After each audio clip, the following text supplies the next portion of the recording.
Muy buenas. El siguiente video vamos a observar lo correspondiente a la presentación de la actividad 1.1, presentación, fundamentación conceptual del módulo Dirección de Proyectos del corte 8 2021-2. Mi nombre es Andrés Yamil Martínez Choles, el maestrante de la Maestría en Dirección y Gestión de Proyectos de la Universidad Santo Tomás, sede de Bucaramanga.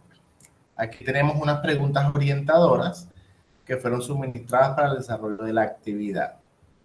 En el primer caso tenemos la pregunta de qué es un proyecto, ¿no? Un proyecto en su forma más simple se puede traducir como un producto exclusivo, original y único, que se produce una vez y los sistemas y las herramientas que se utilizan para esto, para producirlo, se vuelven a utilizar para algo más. En muchos casos, para llevar a cabo otros proyectos.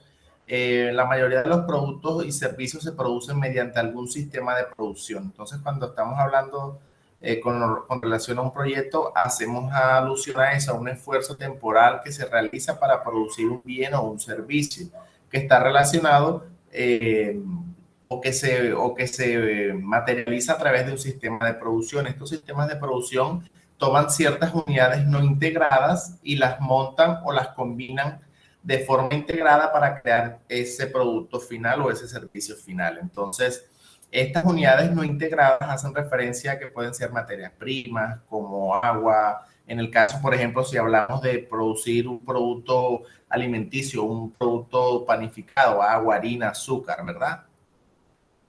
Así como en muchos otros casos, vendrían siendo todos esos componentes que se combinan para tanto maquinarias, equipos, utensilios, insumos, materias primas para producir ese bien o ese servicio. Un proyecto se caracteriza, bueno, aquí traje 3 puntos fundamentales. El primero de ellos es que un proyecto generalmente tiene un propósito o un objetivo único, ¿verdad? Entonces, un ejemplo de que es un proyecto con relación a esta característica es que, por ejemplo, para adquirir e incorporar esto de manera concreta a la compañía, ¿verdad? Entonces, el propósito o el objetivo del proyecto debe estar orientado con la misión y la visión de la organización para poder lograr un grado de compenetración y que ese propósito único y ese objetivo de ese proyecto esté alineado para tal fin. La segunda es que los proyectos tienen una serie de restricciones operativas y algunos objetivos de desempeños individuales. Entonces, en este caso, estas restricciones se relacionan con el tiempo, el costo y la calidad.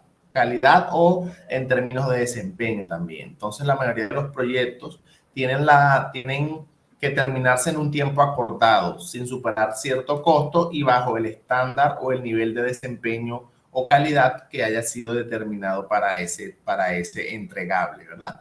Entonces, en el caso de una adquisición, por ejemplo, puede ser necesario comprar las acciones deseadas por menos de cierto precio para que la adquisición sea financieramente viable. Y la tercera característica es que cada equipo de proyecto tiene a ser único y que generalmente es multidisciplinario. Entonces, en este caso, los proyectos suelen unir ciertos miembros que están especializados en ciertas áreas, ¿verdad? Para conformar los miembros del equipo que trabajarán juntos durante el tiempo que el proyecto se esté ejecutando. La segunda pregunta orientadora es, ¿qué es la gestión de proyectos? Traigo alusión a la definición del PMI 2013 que nos dice que la gestión de proyectos entonces es el uso de conocimientos, habilidades y técnicas para ejecutar de manera eficaz y eficiente una competencia estratégica para las organizaciones. Entonces, en este caso, la mayoría de los autores de la literatura en gestión de proyectos concuerdan en que la gestión de proyectos se trata de establecer y después alcanzar ciertos objetivos de tiempo, costo y desempeño, como lo mencionaba hace unos momentos.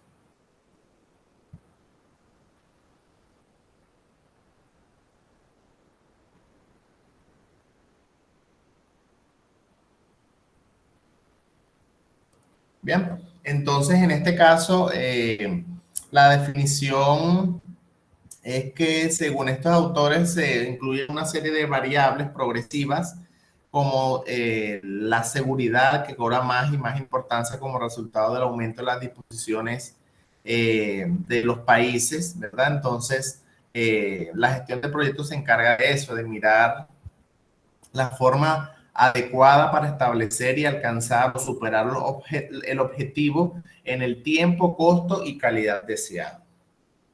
Y entonces, ¿cómo ha evolucionado esto a través del tiempo?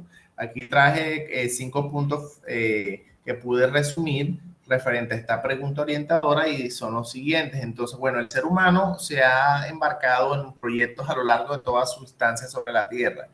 Es algo tan intrínseco, o sea, tan propio, que muestra la naturaleza imposible de determinar en un momento como lo fue la prehistoria, ¿verdad? Por ejemplo, los líderes de una tribu, organizando los escasos recursos que disponían, lanzas, hachas, etcétera, ordenaban un plan de ataque para cazar algún animal. Entonces, en ese momento ya podemos ver cómo se empiezan a establecer los principios de gestión. Seguido de esto, más adelante en el tiempo y conforme evoluciona la ciencia y la tecnología, permiten lograr ciertos propósitos mayores. Se puede encontrar, por ejemplo, civilizaciones que abonaron más a la gestión de proyectos para alcanzar logros que aún perduran en nuestros días. Entonces, por ejemplo, en el caso de las pirámides de Egipto, y es precisamente en ese entorno en el que la ingeniería se ubica como uno de los primeros esfuerzos significativos en gestión de proyectos a lo largo de la historia. Entonces, figuras como los arquitectos, los ingenieros, los maestros de obra se encargan de hacer ciertos procesos de planificación y organización de estos proyectos. Bien, asimismo, al pasar el tiempo se han logrado ciertos cambios relevantes, como por ejemplo la revolución industrial, que es ya una producción ya más sistematizada, más optimizada.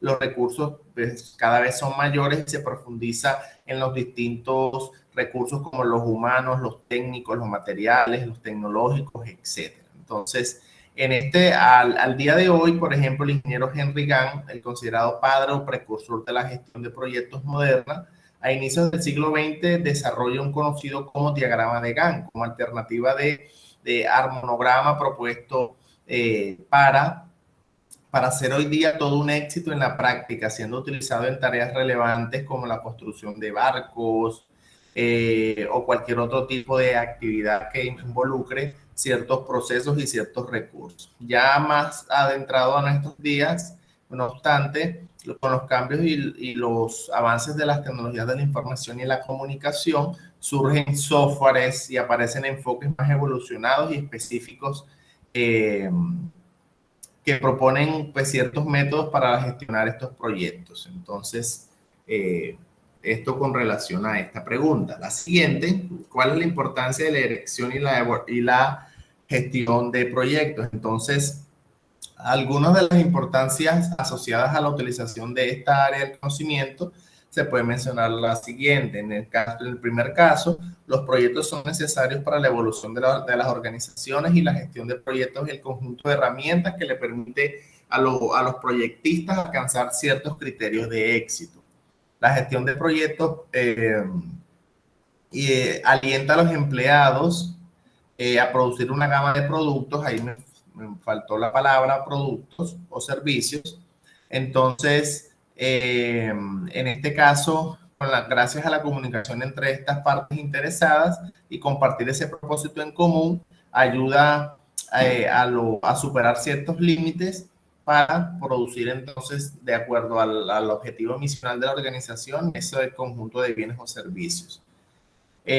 Por ejemplo, la parte de motivación puede alentar a la organización a desarrollar nuevos productos con más rapidez, ¿verdad? Productos con más rapidez que a menudo están incorporados las innovaciones y las investigaciones, el desarrollo que puede llevarse a cabo. Y por último, la gestión del cambio, que ayuda a la gestión eficaz, que permitiendo que bueno, las organizaciones lleven a cabo proyectos complejos y de baja tolerancia,